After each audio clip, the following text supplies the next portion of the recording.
Okay people, so today we are going to retube XL Clearomiser. There's been some issues with the XL Clearo in terms of cracking around the bottom edge, general ability to wick, but they're worth a little bit of tinkering with because they really are a great vape. But in order to make them a little bit more durable, less likely to leak and perform well, we're just going to do a little bit of surgery on one of these to improve it. First thing we're going to do is to remove all the various seals. First one is just a bung at the end, you can lose that. Second one is the outer black gasket. Retain this, you'll need it. And there are a few approaches to the inner gasket, which is a bugger to get out when it's dry. But there we go. That's the inner gasket. Now the inner gasket has little notches in. You may not be able to see them on the iPhone, but essentially these notches are not deep enough and it prevents the wick feeding the fluid into the ceramic bowl where the coil lives to create the vapour. It can dry out very quickly. You can take a Stanley knife and deepen these V's. I don't bother on the basis that I use a Tornado and the batteries are flat bottomed and I can stand them up. I dispense with this completely and just retain the black outer gasket, and I'll show you how to use that later. So the first thing we need to do is to remove the internals from the old tube. In order to do that, we will use a Tornado battery. Just screw that in, not too tight, you don't want to hurt your battery, and then basically just wiggle backwards and forth and the old tube will come off.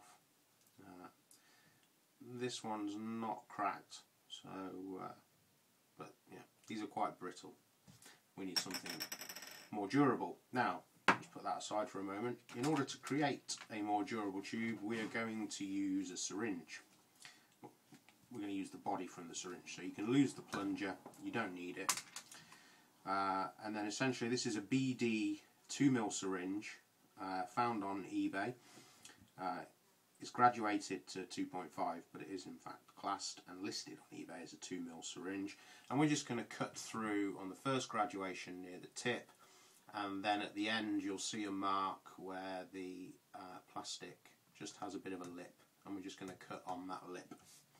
So Sharpie, Stanley, X-Acto knife, depending on where you live, and we're just going to cut down.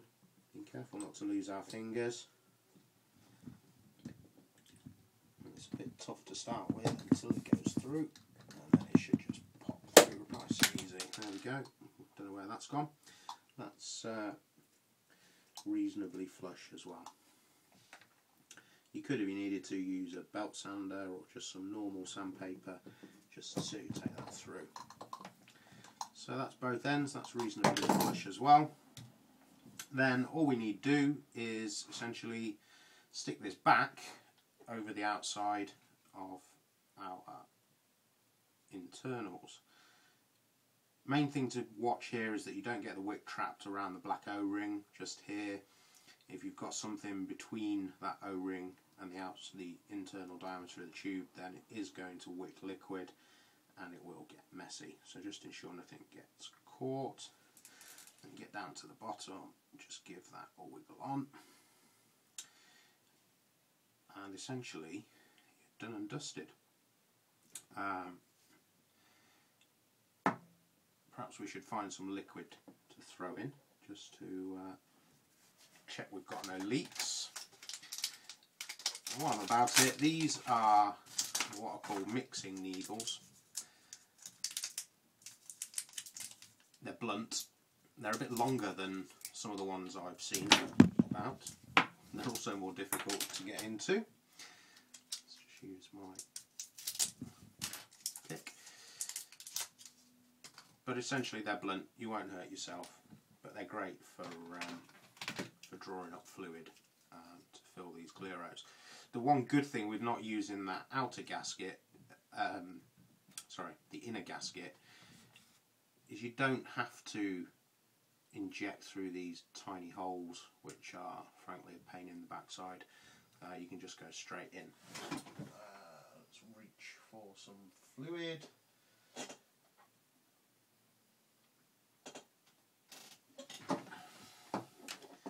This is Decadent Vapor Blackcurrant, which I've added menthol to because I add menthol to pretty much everything.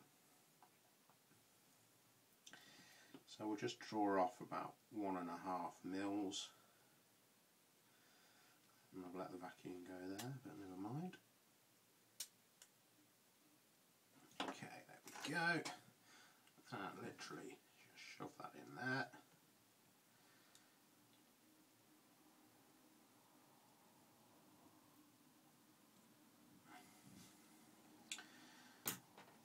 Now, just the outer black seal is all I use.